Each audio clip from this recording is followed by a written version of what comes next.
இப்போ நீங்கள் பார்த்துட்ருக்கிறது மல்பெரி.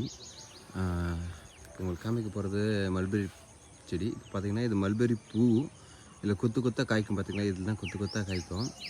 நம்ம இத்தனை வருஷமோ 2 வருஷமாக வச்சுருக்கல, நம்ம இது நாள் வரைக்கும் கவனிக்கல மல்பெரி பழம் வருமா வராதான்ட்டு. இப்போ என்னால் நம்ம மல்பெரி பூ வச்சுருக்கு, ஆனால் கொத்து கொத்தாக காய்க்குன்னு சொல்லுவாங்க. நமக்கு அப்படி கவனிக்கல. இப்போ நான் உங்களுக்கு காமிக்க போகிறது பார்த்தீங்கன்னா ஒரு பழம் மட்டும் நமக்கு காயாக இருக்குது இப்போதைக்கு. பழம் கூடிய சீக்கிரத்தில் வந்தாலே உங்களுக்கு நான் அடுத்த வீடியோவில் போட்டுடுறேன். அது ரெட்டாக தெரியுது பார்த்தீங்களா, இதுதான் மல்பெரி பழம். பாருங்கள், இந்த பிளான்ட் வந்து 150க்கு விற்கிறாங்க. பட் கள்ளக்குறிச்சி சுற்று வட்டாரத்தில் யாராக இருந்தாலும் நமக்கு மல்பெரி பிளான்ட் ஃப்ரீயாகவே தரேன். பாருங்கள் நம்ம பழம்.